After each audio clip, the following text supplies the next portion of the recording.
So I'm here today working on a 20 kW Nexus, as you can see from this board. The homeowner had a little mishap with the breaker door, as you can see here. So anyway, gonna replace it. You know, it's a good idea to have that replaced and accessible just in case you have to get to it. I mean, you know, once you pull this duct tape off of here, that's pretty much it. And you have to redo all that. So I have the replacement there, and I'll get to it. I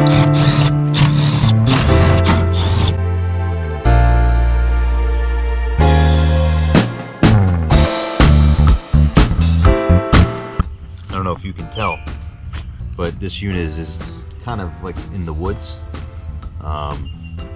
Although it's nice, it's away from the house, and you know, the noise is out here, but this really isn't a good environment for the unit. Yeah, it's just not a good environment because you always end up with ants, all kinds of insects end up getting in here, and then that does create a significant problem for the control board. It creates a habitat for things that you don't want in there.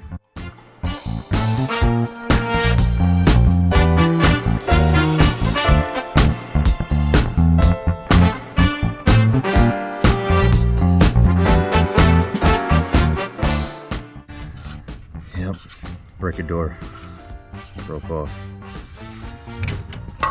That's kind of what I'm talking about. That's like kind of nasty right there.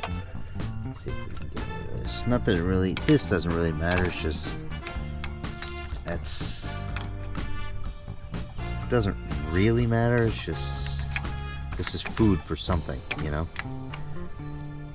Insect carcasses. And so the reason why I'm putting this video out here is because a lot of homeowners think that this breaker controls the on-off of the unit. And that's not the case. This really doesn't do anything for the generator other than prevent power going from the unit to the house. All right. So if you turn this on and off and whatnot, that's not going to turn the unit on. This is just going to stop power from going to the house.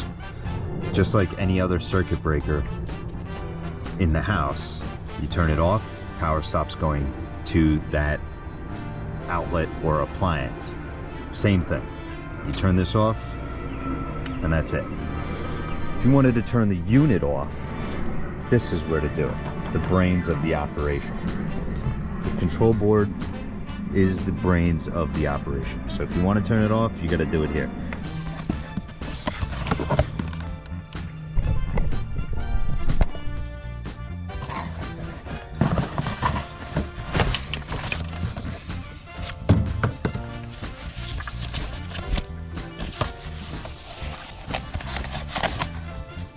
Now this doesn't come with the lights, so make sure you keep that.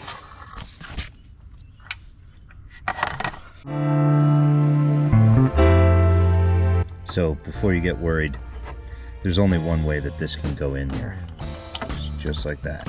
And that doesn't need to be too tight, you know, just snug is fine.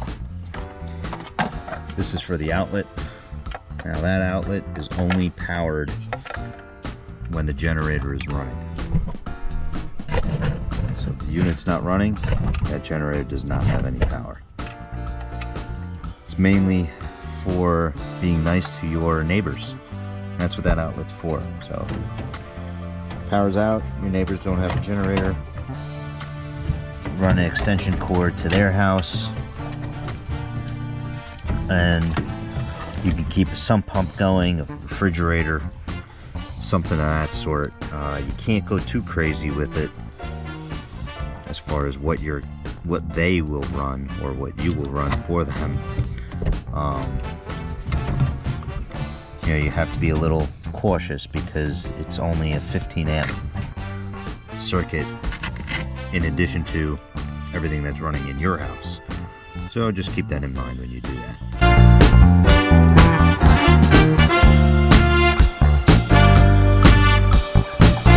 just remember, if you're doing this, just remember that this is plastic you're screwing into. Do not over tighten. See what I mean? It's just a regular household outlet.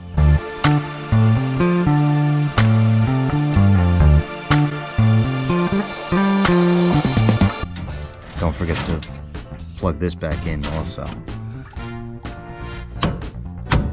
And that's all she wrote, ladies. Put these retainer clips back in also.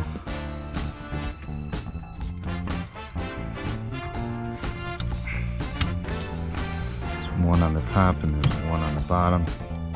Opposite ends of each other. So that's basically it. It's all back in.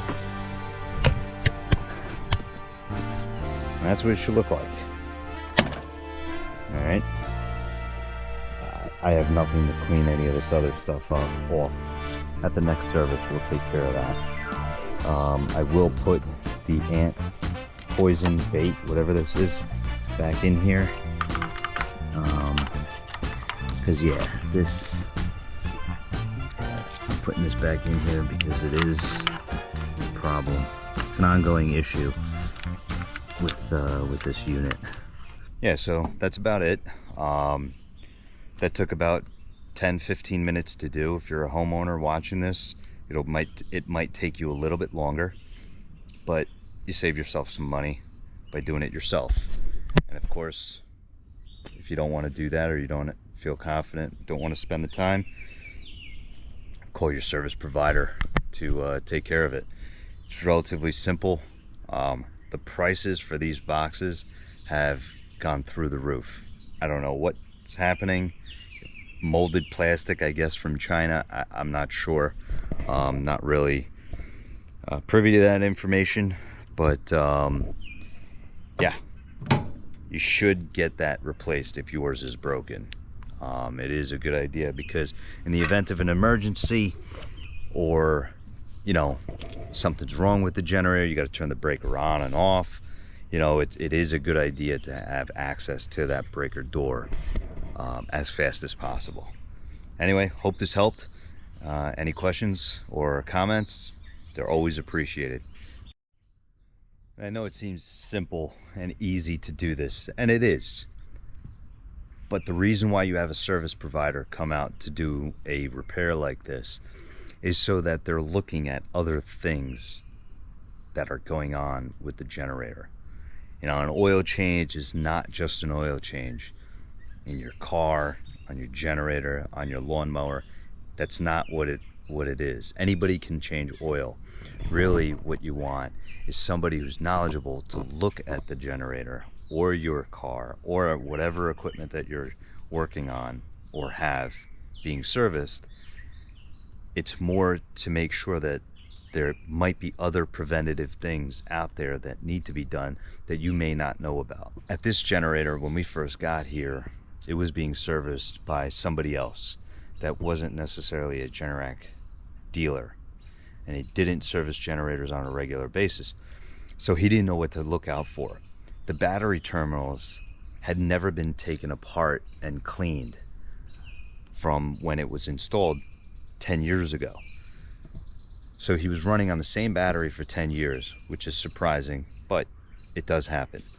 The other thing is, the terminals had corroded so bad they needed to be replaced. There's some time involved in that. There's some material cost in that could have been easily prevented. The worst thing is that, what if that had happened during a storm? For something stupid like a battery, or just simple connections at the battery, that's a preventative measure that should be done on regular maintenance cycle by an experienced service provider. That's why you have a knowledgeable dealer come out to service your equipment. Can't tell you how many liquid cooled units we see that the coolant is never changed. It's the original coolant for 10-12 years in the generator. That's terrible. What that does is make you buy a head gasket, and to do a head gasket job on a 4-cylinder wild gas, $3 grand, including the $30 for the gasket. You have to take a significant portion of the engine apart. just go ask your mechanic how much a head gasket head gasket job would cost on your car. You'd be astonished at what's involved. Granted, there aren't as many things to take apart on a generator when you're doing a head gasket, because you don't have air conditioning, you don't have power steering, you don't have a lot of things. But what if the unit's on a roof? The unit's in your backyard somewhere. And you also have to think about a mechanic coming to your house with all the tools and all the things that he needs to do that. That's why it's so expensive. And he has to put it back together, and it's got to work. I mean, that's a lot involved. So things like that can be easily avoided during routine maintenance. Just my 2 cents from doing this for a little while and seeing what the bills are and what's involved. Have a good one. Thanks for watching. Like, subscribe, and comment. Thanks.